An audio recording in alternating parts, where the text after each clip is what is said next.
Hi there and welcome back to the DreamHack Open Moscow 2014. I'm Richard Lewis and with me is my panel of experts. Things have been heating up. I want to talk about that game that we just sort of witnessed, the Wellmu Kaz. Really underwhelming, actually. Underwhelming. Man, that's red eye material. No, he's been punning all day on Twitter. But no, seriously, I thought what we saw wasn't a Wellmu being incredibly good and incredibly dominant. More a really sloppy Kaz, actually. In Red Eye's words, it was a bop. I think that's Red Eye's words of Tasteless's words. I don't know whose words they belong to. I've just got zero passion. Trademark. Zero passion here. It was definitely very, very one-sided, as a lot of us expected. Some of us said maybe Cass would take one game, but Cass just simply he was aggressive and he failed the aggression and didn't react to what he saw. He didn't react to like mass stalkers. It's like, whoa, wait, what could this be? Like, oh, it's Blink Stalker, you're dead. I mean, this is one of the things I've thought about Kaz sometimes. It's almost as if that upbeat, cheery nature that he's got, that demeanor where he's always smiling, it's like you kind of wish he had a little bit of a bad guy to him, a bit more like you know, where, you know, it's a bit more of the bad guy, the Razor Ramon character. Because, you know, I think if he had that, maybe he wouldn't be so kind of almost jovial in the face of a loss like that. I mean, he could have absolutely done things in that game. Are you saying he has a simple mind and he needs to be meaner? To like Definitely not saying he had a simple mind. Look, I know he had a pot shot at you on the server, okay? Let's not rip on Kaz. But no, I just wish he had a bit more, you know, a bit more almost like aggression, that will to win. It just feels like he's such a nice dude that when a loss is like being, you know, it's just on the table for him. He just, I'll take it, you know. It's really weird, actually, if you think about it. Like, he's such a good player, and sometimes he plays some series, and you're like, oh my god, like this guy is an absolute beast. And then next series, he plays a Wellmu and like gets force-filled out of position, loses everything, gets counterattack, dies. Next game, next thing, and you're like, is this a different player? Like, how many personalities does he have? Like, how many different skills of StarCraft? Like, do you think this cannot be something along the lines of his practice regime and how he just grinds so many games over and over that sometimes he's overlooking so many simple mistakes like these? It can definitely be like over practice, like just simply too much to the point where it's like it's not doing him any favors whatsoever. You're just playing for the sake of playing and you're not learning anything from it. So you're saying he's burnt out from like how much he plays? That could definitely be the case. I mean, these mistakes, you know, considering he plays so much, these shouldn't be mistakes you make in this type of tournament, right? The way that he lost the Wellmu. Well, these were the type of mistakes we were highlighting for Diamond players earlier when we were... No, seriously, we were saying... Whoa, Diamond is slow down, very bro. No, but seriously, you said you will see some, you know, elementary mistakes being made by when we were highlighting the Diamond players earlier in the tournament. And again, I'm just going to say it. These were elementary mistakes. I think it's more like decision making. Like he'll be aggressive, and then he'll just get caught, like, or he'll like overcommit where he should have ran back. Yeah. But I mean, the practice schedule that he hasn't played so much, that leads to his strengths, which are his macro and his mechanics. But then his weaknesses are his decision making and stuff. So surely, again, it comes back to the training process of how he approaches to play. I mean, I had a good feeling. You know, on the one hand, it's you know, the way I'd carefully laid my eggs around various baskets, I knew I was going to be able to come out looking like I knew what I was talking about. Because of course, we could talk about how dominant Wellmu was. Maybe he put him in that position. Maybe he mind gamed him or whatever. So go on. I just felt like it was Cass making the mistakes for sure, rather than Wellmu just playing outstandingly. Wellmu reacted well to everything he got a chance at reacting to. Like, oh, your army's down here on Overgrowth, I'll force field them in and kill them all because you left them there. Like, And you didn't. And as we know, force fields, of course, I mean, are bullshit. Jesus Christ. Always say it as it is, Richard. We established that earlier in the broadcast, I believe. So we've talked a little bit about Kaz there. We'll talk quickly about Wellmu. I mean, can we take anything from that game? I mean, you said we didn't really have a chance to look at him and assess how good he actually was. He played very well for what it was, for sure. But we'll have to wait and see with some other opponents. Yeah, similar to how Moonglade said earlier when we watched MMA versus LiveZerg, we saw MMA play really well, like we saw Wellmu play really well, but he wasn't truly tested yet. Exactly. Exactly. Well, as warm-ups go, it wasn't a bad one. I mean, Kaz is a good opponent, but I was super disappointed with him, man. Yeah. I mean, I really wanted him to do well here. I hope he can turn it around in his next game, because he is a better player than what he showed there, no doubt about it. I think it's like I said, like Cass is really able from one series to another to basically look like a completely different player, and he's gonna need to. I mean, he's playing, I think, Bly next in the losers match. And they know each other very well. Yeah, Obviously, both of them are being from Ukrainian. And Wellmore against Starga is actually going to be a good match as well that we're going to have take place in that group. Yeah, that's actually going to be a great game. So, look, we're going to have, I mean, this is the game for today I was really psyched about. I mean, Patience This is the game of the day. It could be the game of the Oh day. my God. No, I mean, Patience Targa was, for personal reasons, that was always going to be hugely entertaining. But this is the real deal. This is going to be a great game. Is this actually going to be it? This is, I've just been teasing everyone the entire time. This is really it. Like, it's going to be HuyN, I believe it. Snute. It actually doesn't get better than this. Yeah, seriously, this is top tier. This is god tier. So I'm really psyched about it. And the good news is, before we get into the speculation about how it's going to go, Smix has managed to collar both of them and is going to do another one of her interviews. I hope you've been feeding us some good questions, Sean. So we're going to go over there. It's going to be Smix interviewing HuyN and Snute live from Moscow. Thank you very much, Richard. As Richard said, I am here with the real deal. I am here with Snute and HuyN, which I'm sure has become a familiar matchup and a matchup that a lot of fans have grown to love and look forward to because it's happened so often. And speaking of often, in the history of StarCraft 2, you guys have faced each other 24 times. Now, out of those 24 times, Snute, you've won 15 times, and HuyN, you've won 9 times. Now, based on this, do you guys consider each other sort of a rival, and do you look forward to playing each other? 이제 그 스누트 선수랑 엄청 많이 만났는데 24번 만났는데 이제 스누트 선수가 15번 이겼고 그렇기 때문에 이제 좀 라이벌이라고 생각을 하는지 그리고 스누트 선수랑 만나는 거 즐기는지. 라이벌이라고도 생각하는데 이제 제가 제일로 많이 진 선수거든요. 그래서 라이벌이라고 또 생각하기보다는 만나면은 어려운 상대다 이렇게 항상 생각을 하는 상대고 오늘도 좀 일찍 만났는데 일찍 만났으니까 이제 좀 높은 곳에서는 좀 늦게 만났으면 좋겠어요. So he says, I guess you can say a rival, but honestly, because he's beaten me more times than I've beaten him, and rather than rival, I kind of see him more as a when I have to face him, I think, oh, this is a very difficult opponent. So. Though we've met pretty early on in this tournament, I hope that after this we can, if we do end up facing again, it'll be much later on in the tournament. Now, Snute, what are your thoughts on the same question? I'm not sure. My record is pretty good. I don't know why exactly, but I don't know. Whenever I go into a match versus HuyN, I know he's very good, and lately we've been playing a lot on ladder as well, and personally I feel it's more like 50-50. I don't consider him a rival of any sorts. We just happen to meet often. Yeah, I think it will be very close. Something like 50-50 seems fair, even if I have won more matches in the past. Yeah. So as HuyN actually kind of implied in his answer, no matter what the result of this game, you guys are both heavily favored to advance out of this group. Does that kind of relieve the pressure rather than if this had been an elimination match? 이제 이 경기 이기던 지던 그래도 이 조에 나올 거라는 확률이 높잖아요. 두 선수 모두 다. 그래서 그런 것 때문에 약간 부담감이 덜 가세요? 그렇게 생각을 하고 또 그렇게 될 것 같아요. 제 생각에는 어쨌든 저랑 이제 스누트 선수가 올라갈 것 같은데 앞에서 말했다시피 그래서 좀 위에서는 좀 늦게 만났으면 좋겠어요.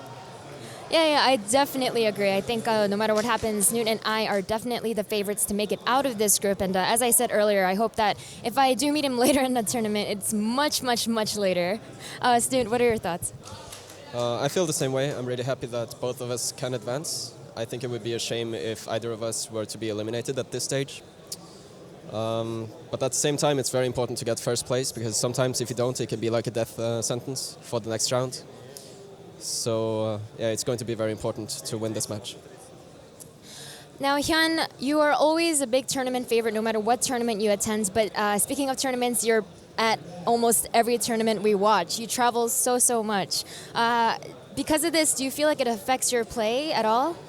이제 그 고석현 선수 같은 경우에는 대회 엄청 많이 다니잖아요. 그래서 물론 엄청 잘하는 선수이긴 하지만 그래도 많이 다니기 때문에 그런 것 때문에 플레이에 영향이 되는 것 같으세요? 영향은 당연히 있고 연습 시간이 좀 부족한데 항상 근데 이제 저는 남은 시간이 별로 없어가지고 열심히 다니는 거고 근데 이번 드림핵 오기 전에는 좀 연습 시간이 좀 있었어요. 그래가지고 토론토 이후에 좀 시간이 남았어가지고 연습을 해가지고 좀 자신 있는 상태에서 대회 이렇게 플레이할 것 같아요. So he says it definitely does affect my play, mainly because I'm traveling so much. I don't get that much time to actually practice. But I'm kind of in a situation where I need to go to as many tournaments as I can because I don't have a lot of time left because he's going to be going to the army semi soon, unfortunately. So he says because of that, I'm trying to go to as many tournaments as I can. But fortunately enough, I had some time to practice before this particular tournament because I had a bit of time after IM Toronto. So I'm kind of in a condition where I'm feeling pretty confident and so I'm looking forward to this tournament and how I'll do. Now, Snute, you have so many fans lining up waiting to watch you play. This is your first match that's going to be shown on the mainstream. Obviously, you're currently ranked 16th for BlizzCon, which is really cutthroat because it means every game that you play matters so much. Does this put a lot of pressure on your games that you play, or are you just kind of trying to take it one game at a time? I thought about it a lot before the third season of WCS. It was around the time where I didn't get the best practice I could, and when I had this extra pressure, it didn't really affect me in a good way. So right now, I don't think about it. I feel like I've already messed up quite a few times, so there's not a whole lot of pressure. I'm just going to take these last two WCS tournaments and do my best, just focus on the game.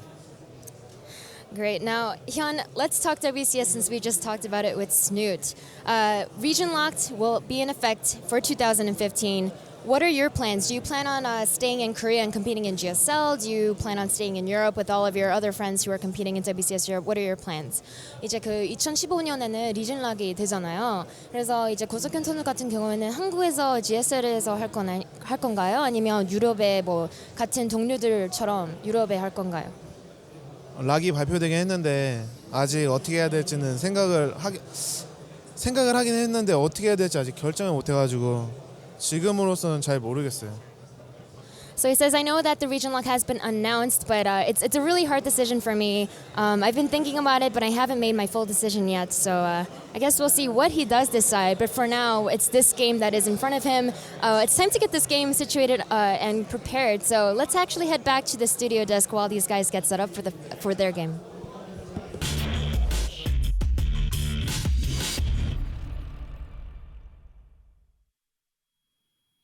Thanks a lot for that, Smix, and bringing us the thoughts of the players themselves before they go and compete.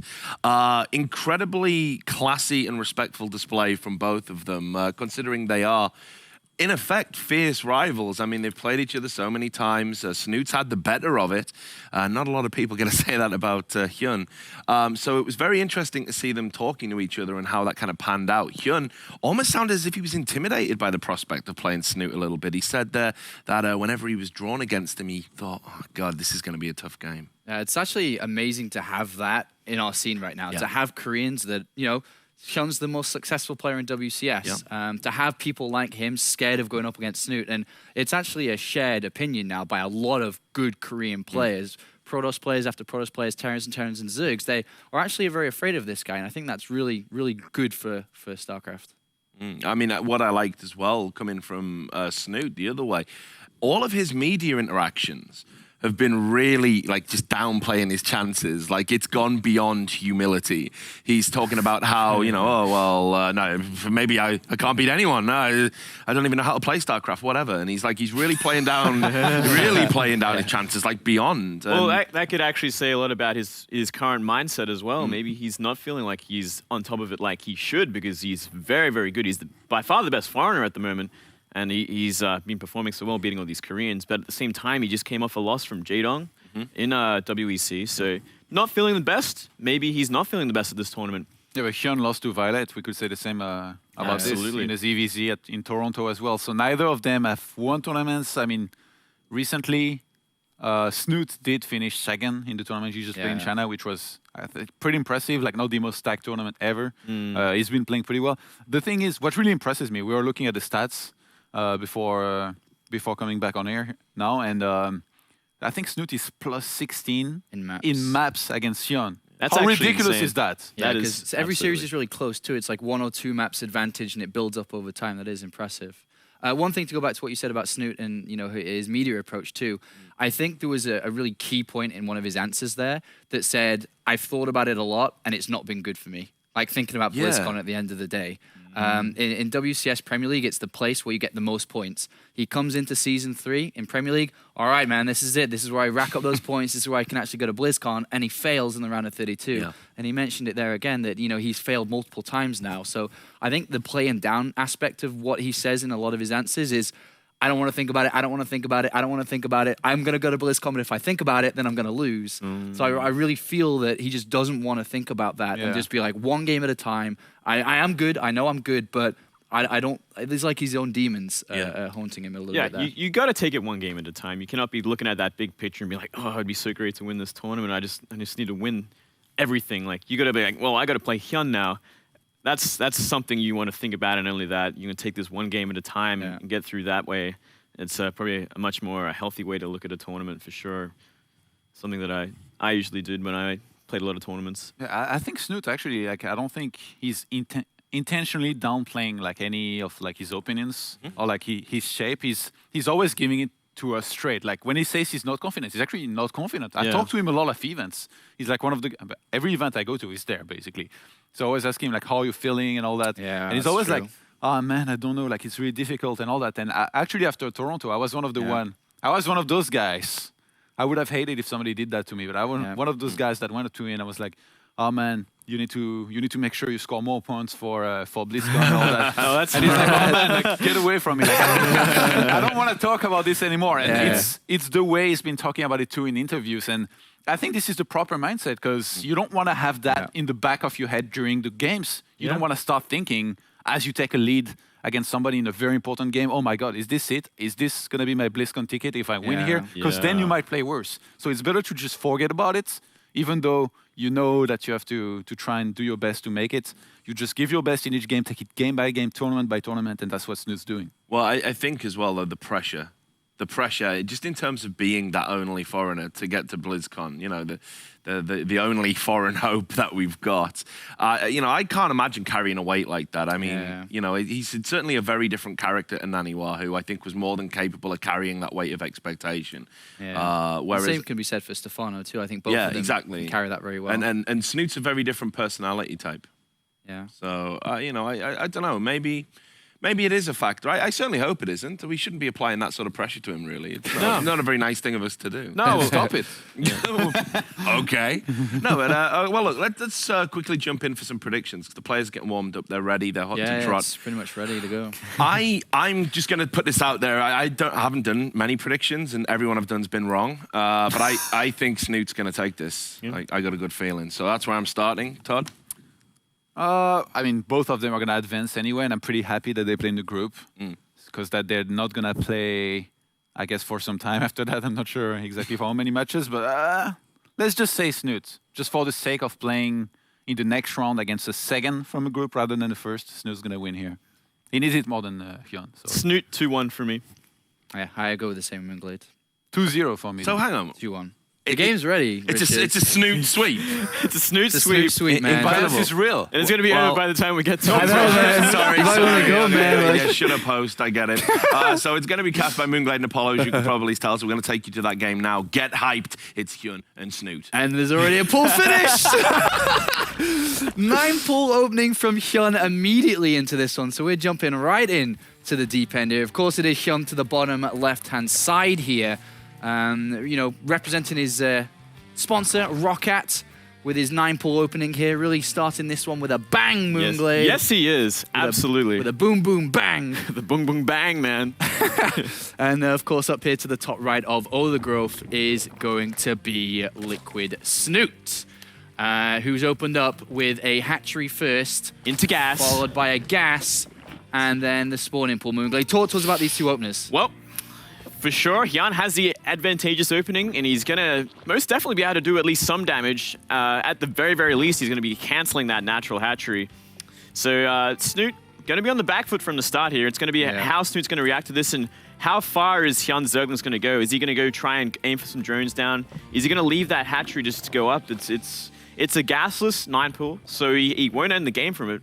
Absolutely, but he can cancel this hatchery at the very least. All right, does he go for the hatch here? Does he go into the main? Looks like he's going to poke forward with a single Zergling to the main base while the other lings get to work on the hatchery. Yeah. And let's see how much damage Snute can take here. He hasn't obviously taken any yet, apart from the hatchery, which of course is expected to be lost here, but drones are going to be important as well. But the hatchery, cancel, no cancel? And he cancels it. Yeah, very last second. Even tries to keep the drone alive for a little bit longer, buying himself just, a split second more as he attempts to get the Spine Crawler and additional lings up. Yep, and he canceled that gas as well, just a note. And he's going to be very, very careful here. Well, he has to cancel the Spine Crawler, but he doesn't want to take this fight until his Zerglings are out and in position. Yeah, and he has not lost a single drone until now. He's lost a couple. Yeah, a couple down, and he's kind of out of position here. He can take a good fight now, though, and he can get rid of just about every Zergling, which is going to be great because he can expand from this as well. 7, 8 drone losses, though, Moonglades. That's actually way too many drone losses for a gasless sort of 9-pool. And behind their circling speed already being researched here by HuyN. So his follow-up is set here in motion with a massive drone advantage. 18, excuse my eyes. Excuse your eyes, sir. 18 drones to 9 here. Yeah, this 17, is... of course, with the hatchery coming in, but a massive advantage. Massive, massive advantage. And with the Zergling speed, it's going to be such a powerful follow-up of Speedlings canceling this natural once again. It's going to be so hard for Snute to try and hold this off, and I think he's going to be left without a choice just to cancel it once again and hide in his main base until he's got those drones back up. And from there, it's such a hard position because we already see HuyN expanding, almost halfway done. So, I mean, at this point, HuyN's in a fantastic position here. But, sometimes in Zerg vs. Zerg, we see the 9-pool get deflected. Sometimes it doesn't. But this time it wasn't. And is that the way that Snute reacted? Was it the fight that he took with the drones? Yeah, Could he have done something better? His drones took a lot of damage before he committed to those Zergling attacks. As he was running around, that Spine Crawler really got in the way of his drones, actually, which caused to take a lot of damage. And yeah, he should not have lost 8 drones to that. So a bit of a mistake there. We see Speedling are now upgraded. A couple of these lings here. Baleen Nest is the first thing that Snoot's trying to go for here, but I mean, it's going to take a while for the Baleen Nest to actually come into play for Snute, and the hatchery is under fire, and if these queens move out of position, they will get surrounded here, and that is going to be the case here. I do not think they have enough energy for transfuses. They do not, so 2 queens will get slaughtered. And HuyN is going to walk over this first map here against Liquid Snute. His rival here. Looks like he is going to be able to take map number 1. An emergency Baneling gets morphed in, but it's a little bit too late in this game. And from the very start of this game, the 9-pool, the successful 9-pool, killing, 8 drones or so? GG is called. HuyN takes map number 1. Very quickly. Very, very quickly. Very, very quickly. And I mean, yeah, it was simply like Snute reacted well to it up until that Spine Crawler kind of put his drones in a bad position where he couldn't stack them on a mineral patch that he needed to. He took extra damage. He didn't. It wasn't like HuyN actually killed any drones at that point, but he got a lot of them down to like half health. So when he actually committed to the fight with the drones and Zerglings, he just took critical losses. Like 8 drones is insane. Yeah, I mean, we were 3 minutes into the game or something. You can't be losing 8 drones there. So absolutely not. Really, really unfortunate start there for Liquid Snute, but a fantastic one for HuyN. Remember, though, that both of these players are more than likely to still advance from this, as Snute and HuyN both mentioned in the pre-game interview. It would be extremely unlikely for one of these to drop out here. This is the winners match of their group, and they'd be looking at a first-place win here with, depends on, of course, who takes that victory. But it does also matter a little bit, though, like Snute mentioned, because seeding comes into fact. I mean, if you finish in first place, you're going to be playing against a second-place finisher, and if you finish in second, against a first-place finisher. And as Snute mentioned, if you get a little bit unlucky, you could be going up against a big favorite in the tournament who just crushed through this stage of the tournament. Yeah, exactly. Seeding is still very, very important going into that round of 8. And you don't want to be taking losses like that. I kind of wonder, are these players kind of hiding anything back, holding anything back, because they can both go through, and they still both have the potential to win it no matter who they get. So it's hard to say for sure, but ZVZ hasn't got that much variation regardless, so they can kind of play their normal game anyway. Yeah, well, we'll see how this is going to develop on from this one. Imagine another 9-pool from HuyN, and then we can start to be hey, man. It can happen. Guy. It can happen. The next map is Deadwing, though. A larger 4-player map here. How does this usually play out for your games in Zerg vs. Zerg? Well, it is definitely a much bigger map. I always win. I always win, No, it's definitely an interesting map for sure. And definitely a map that I personally don't play much, as I hate the map with all my heart. Do you veto it, do you? I from when veto you this play map ladder? every single time, Okay. every chance I get. But it's not a horrible ZVZ map, regardless. So we'll have to wait and see where they spawn. And I mean, you can still do 9 pulls on this map, but A lot less. it's a lot less likely, and it's a lot further to run. Yeah, the majority of games that we see in Europe just kind of long Roach Hydra type styles of games. But we'll see how this is going to play out as both of the players are ready. We can jump into map number 2 here between Liquid Snute and Roccat HuyN, who's going to win this next one on Dead Wing.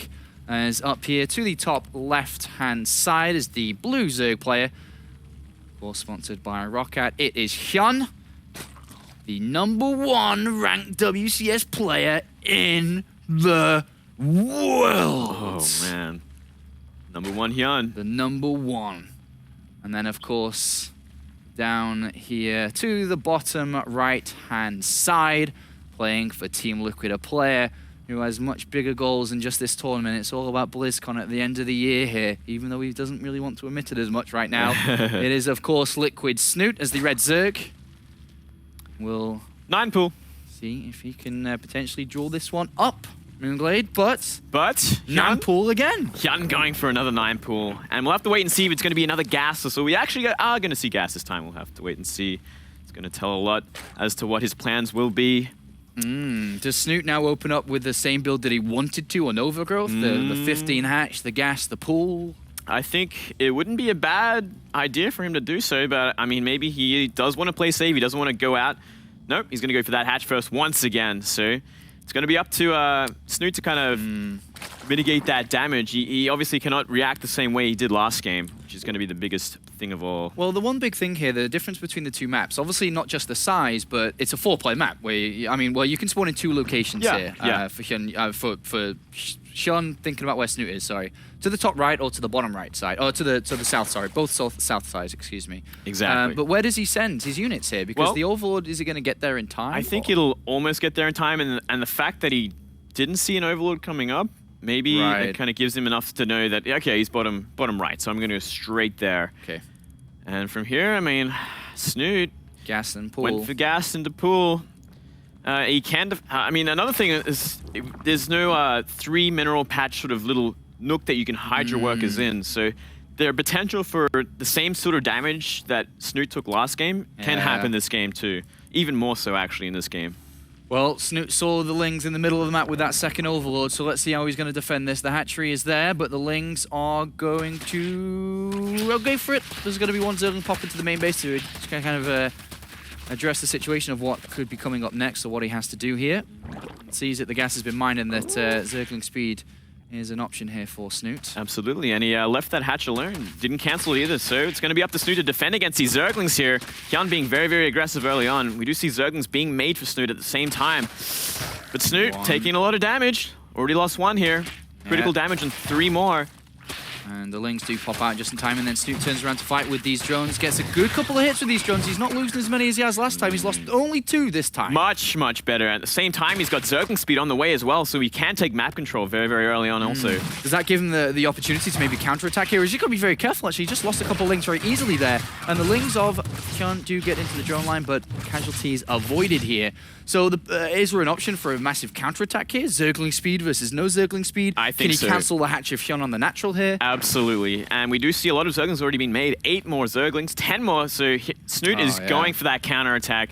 And I think for sure he can take down this natural. It's a mineral-only defense right now for HuyN. He only has a single queen out. A second one's being built. Even then, when 2 queens are out, what is he going to do with 2 queens? Block the ramp and then let the hatchery die here? Exactly. And I mean, there's no spine crawler even in production. He's adding more drones here. Yeah, see, he is... I mean, he even saw the gas at the same time. Like, surely he knows, like, a Zergling sort of all-in is very, very possible. I think at this point, HuyN is just hoping that Snute doesn't do that. Well, the Overlord spots all these Lings coming across anyway, so he knows that it's happening now, and this is going to be a very difficult hold here for HuyN, as the Queen does get surrounded by 3 Lings here. And all the rest of the units coming in. It is a drone and a queen, and there's just simply nothing here. This is just like the greediest, sort of riskiest play to follow it up, and I think most definitely we're going to see game from this. Yeah, it's 2 queens down. Spinecrawl's going to go down. Slow Lings versus fast ones here, and there's a lot more on the way here for Snute as well. He's into the middle line, already killing 8 off drones, and we are going to have a 1-1, and we will have the third game in this series. This is almost impossible for HuyN to hold at this point. And even if he does hold his main, he loses the second base, and it's 2 base versus 1 base. Production and economy all in favor of Snute. And this is as good as over here, Moonglades. It is absolutely as good as over. Just about, it's all up to HuyN to leave the game at this point. I mean, Snute is going to have a great time just streaming lings across the map, and there's simply nothing he can do in the end. Yeah, just lings, and hopefully for a win-win-win. But currently, HuyN is holding on the main base. A couple of lings, the Queen in here as well. And he is pulling his drones to help with the defense here, but it is just pure link production from Snute, and he will not stop. There's better production. Eventually, he will overwhelm. He's killing drones here. 4 more drones go down, and drones only fighting here. That is it. It is a Queen and drones, and the Queen is going to get picked off very shortly here. Only 14 hit points remaining. You know what this is? This is HuyN trying to psych out Snute at this point. That's all there is to it. The Queen goes down, the last real form of defense, and now it is pure drones. GG is called, and Snute equalizes this series. We shall go to game 3. And HuyN calling the shots here. 2 9 pulls in a row. Yeah, some very, very fast games going on. Absolutely. I wonder if that's kind of a testament to how seriously HuyN is taking this this group stage match. Hard to say for sure. It's going to all come down in this third game, and what we're going to see from these players. Are we going to see a third 9 pull? If it's going to be another big map, probably a bad idea considering how that one went. All right, so 2 9 pulls in a row. What kind of mind games can we really see come from this? Is it more so, you know, is Snute gonna now try to go for an early pull that HuyN's gonna go for a faster expansion now because he's opened up 9 pull like this? In Zerg versus Zerg, surely these type of mind games are gonna be so important on a decider game like this. Very, very important, and it's definitely gonna come down a lot down to the map more than anything else. If it's gonna be a smaller map, maybe a 2-player map, maybe Snute will actually go for that pull first. I wouldn't blame him whatsoever. And I'm sure he can play from that sort of build order disadvantage if it happened to be against a hatch first also. But, I mean, it's hard to say at the same time. Snute did very comfortably defeat that 9 pull on a bigger map. And HuyN knew exactly where he was. So, like, it's hard to say. It's all mind games at this point. And these guys have played each other so much that the mind games get twisted and it gets crazier and crazier to the point where we see nothing but 9 pulls every game. Fascinating stats that Sue managed to bring up. 24 games over the years in, you know, Cannot believe in it. Heart of the Swarm and Wings of Liberty, they've played each other. 15-9 though in favor of Snute is a fantastic record against one of the best Zergs that we have in the scene. rank 1 Zerg of WCS. That's actually insane. And hopefully that can be a testament for Snoot's run at BlizzCon. Hopefully, if he can, you know, beat this guy 15-9, then surely he should be playing at the tournament where he's able to beat the #1 player in. Oh, absolutely. The next map though, Catalina. It's going to be a 3-player map. Another 3-player map. So potential for 9 pull is there. Absolutely, it can happen again if HuyN so wants it. So it's going to be up to see. It's going to be up to Snute to see what kind of build we are. Is he going to go for that 15 hatch again? He can. Either way, it's all up to mind games and up to the players. Aside from the early build order advantage and disadvantages we could see via the early spawning pool or hatchery first, yada, yada, yada. Let's just say, for example's sake, both open up 15 spawning pool. There's no early wins and early access to a victory. How does this map play out? I mean, it's easy to defend a second base because of the way the ramp is. It's just a simple 2-queen block or a 3 structure and a queen block here to make it nice and smooth. Is it more of a roach-heavy map, a ling-heavy map, fast third map, mutalist map? I still think it's a very, very roach-heavy map, as just about every map is for ZVZ these days. The third base can be kind of in an awkward position based on where positioning is, position spawn points are. Like, for instance, if one is mid left and the other one's bottom, then your third base can go kind of far away. But for instance, the bottom player is going to be kind of in the middle there because you don't want it closer to your opponent. So third bases can be a bit of an issue. And when we jump into the game, I can explain this a lot better. Okay, Moonglade, I'm ready. Let's jump into map number 2 now, or map number 3, excuse me, to find out which player will advance in first place from this group and which player will make it to the round of 16 to play in the single elimination bracket where things get really heated up in tomorrow's games. Let's jump in and find out which one it shall be. To the right-hand side here of Catalina, to the bottom right, as the wonderfully coordinated blue Zerg player here with his blue rocket symbol. It is, of course, HuyN. the #1 ranked player in WCS currently, and quite a few points ahead of #2, which is MC. He's 700-800 points ahead, actually. That's actually crazy, isn't it? It's huge, because that's first place at this tournament, 750. So it's quite a nice lead that he's got there. And then to the left-hand side, we have playing for Team Liquid as the red Zerg player.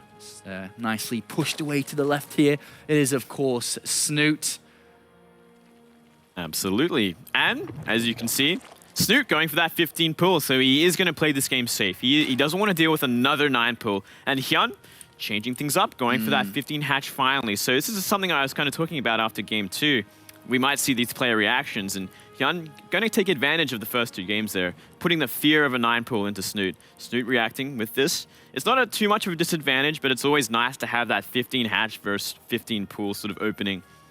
And as I was saying before, on this map, the third bases can be kind of interesting positioning based on the spawn points, and we do see Snute has that kind of better third base positioning at the top above his natural. And for HuyN, his like kind of comfortable third is closer to Snute, so obviously he'd probably want to try and take the middle third base, which is something we see a lot as well. Well, Snute pokes into the main base directly. Both overlords did cross each other's path at the start of the game. Snute goes in, sees the gas timing here, and is going to keep the overlord all the way to around the back there, so he can spot easily if more gas had been mined from that Vespin geyser, if a second gas has been taken. So information building already. Here is Snute. Yep, you definitely want to keep an eye on that geyser to see if it goes beyond 100 gas mines, so you know if is it going to be speedlings or is it going to be more than that. So keeping that. Snute has taken his first gas here at the 3-minute 40 second mark here. And actually, there's a Snute build that is used very commonly here by Snute, actually. And if it's the build he's going to do, it's called, you ready? What is it? Snute build #1. Oh! Yes, it's called Snute build #1. Is his very first build, was it? I don't know if it's his very first build. Maybe it's his more popular build. It okay. revolves actually around getting a fast layer, if that's what he chooses here. Interesting. So what, very fast roach? Yes, correct. Roach very speed. fast roach speed, and you know, roach run an evolution chamber, second evolution chamber if need be, if an attack was to come, depending on what he sees with the overlord. That's if he uses his more popular build here. He could, of course, just decide to get Zergling speed early and a Baling Nest. Right. But we'll see. Snute is looking at that gas, by the way, or was, and trying to check to see how much gas has been mined, and quite a lot has been mined here by HuyN. A lot has been mined, and we do not see. What for? We do not see Zergling speed, that's for sure. I feel like we could see a Roach Warren go down at some point here, and a lot of roaches being made. It's really hard to see, hard to say at this point, but he is building a lot of gas, and we see no evolution chambers, no Roach Warren so far. Interesting, yeah. This is going to be fun to see where this really goes and how this develops. Snute has chosen Zergling speed as the first 100 gas to be spent, and he pokes in again. He's looking at that gas. He's like, "What are you doing? What are you doing? The spawning pool isn't even jiggling. Yeah. What, have you already got Zergling speed? Did I miss this?" It's going to be a fast layer coming out from HuyN, which was spotted here. I'm not sure if that was a mind game or something, if he's going to cancel it and then try to go somewhere else, but it's hard to say. It looks like it's for real, man. Looks like it's for real. So interesting, and so delayed as well. He already had way more gas for that sort of build. And Snute saw this, cancelled the Spine Crawler in his natural, decided to take a second gas, is pumping out 3 overlords at once, having lost an overlord here. Is this massive aggression? Is he going to drone even further? I think it's massive aggression time. Oh, 18 wings. Baling Nest almost finished as well, and what does HuyN have? Oh my... Nothing. Oh gosh. This is going to be interesting here. Third base is going to be taken here by HuyN. Drone moves out to take it. There's currently no wall here, and HuyN's information is very limited here. And look at this. Snute trying to take a third base, trying to trick HuyN to think that, yo, you just killed the drone there. Well done. But in reality, we see a lot of links flooding across the map, and now HuyN knows about it, but he needs a wall. He's got nothing. He literally has nothing at this point. He doesn't even need to make Balings. He's supply capped at the worst possible time. Oh my goodness. 51 supply, and he can't build a single bloody roach. And here comes the Zerglings. There's simply nothing for HuyN to defend unless he wants to use his drones. Oh man, 10 Balings getting morphed, and it looks like Snute has got the better half here of HuyN, and here come the Banelings. As they come in and get to those drones, 12 immediately dead. Lings in the main base, and with 13 roaches on the way, is there some way that despite losing all drones, these 13 roaches can still do it? No. No. No. There is absolutely not. And can you just see the level of mind games that to the point where HuyN has absolutely nothing this far into the game and just dies to make the most random one Zergling drone left, aggression. wherever that single drone is. It's on the third base. It's on the third base. That's where the drone is. And it's going to get hunted. The last drone is going to get picked off. There are 0 drones for HuyN, and he only has these roaches. He's trying to recover here. But at the same time, 4 spine crawlers are being made by Snute at home. He's got these lings. 45 drones in total from that attack. Absolute insanity. And it's just crazy how this thing's happened. And it was beautiful Overlord scouting from Snute, which made all the difference. Seeing that lair, seeing the fact that there was no Zergling speed being upgraded whatsoever, it all just made sense to Snute to just do this sort of Ling Bane aggression. And HuyN just headbutts into the spines, and Snute wants to hold this position. He pulls his drones. He knows he's killed every blinking drone in this game, so all he's got to do is hold this position. Spine crawler's finished, and he doesn't really want to let him get into the main base here. Roaches are popping out as well, though, but the whole flood comes back, and Snute picks up this series 2-1, extending his lead over the number 1 ranked WCS player. 16-9 now. What a quick series that was. That was fast, Moonblades. Wow. But a lot of fun nonetheless. Very, very abrupt ending there. Snute just identifying how risky HuyN was playing, how weird his sort of build was. Banking so much gas and not really making much use of it. Then seeing a lair, he's just like, I guess I kill you now. And he does. And he does. mostly because HuyN was supply capped at like the most critical time. Yeah. So kind of a big blunder there, but great reading by Snute. Great play there by Snute, and he does manage to finish in first place in his group here, guaranteeing his advancement through to the top 16. Closer and closer now to the WCS points that he vitally needs here to try that run for BlizzCon, of course. He gets closer and closer to potentially being a top 4 finisher here at DreamHack Moscow. And his top 4 from this event do qualify to play in the $75,000 DreamHack Winter Finals in November. So a lot on the line at this tournament here. But as you mentioned, a very, very good play and a very fantastic performance there by Snute with the mind games. Absolutely. I wonder if they're going to meet again in this tournament. I think they're destined to meet again at this point. after a weird match like that, I think next time they meet, it's in the grand finals. I think that's going to happen. The grand finals. The grand And who wins the grand finals if they were to meet? Snute wins. Snute wins. Picks up the first tournament at one of these premier events for the first time in a long time. Absolutely. Secures his ticket to BlizzCon. Everyone is happy. Everyone is happy. Everyone. He can attempt the champagne bottle as many people have failed in the past. Yeah, and he's going to kill it too. And he's going to kill it, man. Yeah, it's going to be a perfect ending to this tournament. All right, so it looks like Smix is almost ready. I'm not too sure if they are ready or not for that. They will be in a couple of moments' time, and then we can hear some words from Snute. And I think that's a good position for him to just be like, today is over. Yeah, I'm so interested to see how Snute's going to react after a win like that. Is he going to be very, very happy? Is he going to be more confident? Or is he still going to be that very humble sort of side of him? I have a feeling it's going to be quite humble. Yeah, I think so too. It's usually how Snute approaches he's actually so down to earth about things, and it's actually a great thing as well. I really respect a player like that. Yeah, and actually, funny thing with Snute is Todd did bring it up before. He's very realistic in what he says as well. I remember at Toronto, I was talking to him. I go, "Who would you rather play in this tournament, in the quarterfinals or semis?" He's like, "Flash, man." I'm like, why? Like, I want to beat Flash on stage in front of everyone. Yeah. So he's funny, he's realistic, and we'll see how far maybe he hopes to do in this tournament. But it looks like Snute is standing by with Sue, so please take it away. Thank you very much, Apollo. Congratulations, Snute, on your 2-1 victory over HuyN, keeping that head-to-head score in your favor. Now, obviously, because you guys have played each other so many times, not just in offline tournaments, but on the ladder as well, there are so many mind games going on. But it obviously seems like you came out on top with those mind games. So what was going on through your head before every game that you played? I was planning to be a bit greedy in the first one, but that was not the best idea. Yeah, I think he read me very well, and after the first game I got a bit of flashback to the WEC, the way J-Dong played against me. After that I was a little bit concerned, but the build he used in the next game on Deadwing is not as powerful because the map is so big, so I was able to hold, and I had the feeling that he would play gasless on this map as well, so my response worked out very well against it. And the third game was also a bit of a mind game type of thing. Just, I think since I've played him so much, I have a good read on maybe how he thinks that I will play. It's something that I want to be able to do against other players as well, such as Jaedong. But for some reason versus HuyN, not always, but quite a lot of the time I'm able to get somewhat of a feeling of how he thinks that I'm going to play and adjust.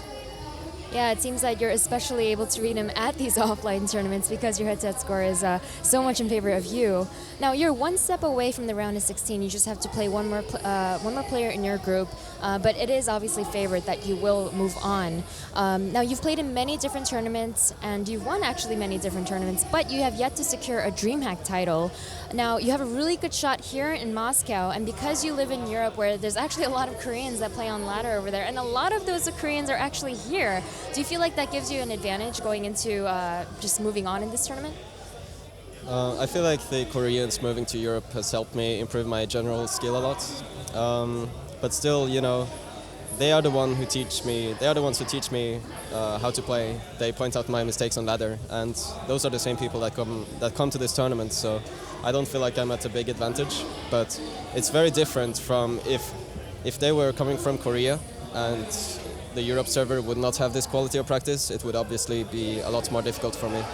But since I've been playing with them before, I know I can be evenly matched with them. It's not too different being here or being at home. Now, speaking of how you're doing against Koreans, Team Liquid has named you a New Age Stefano.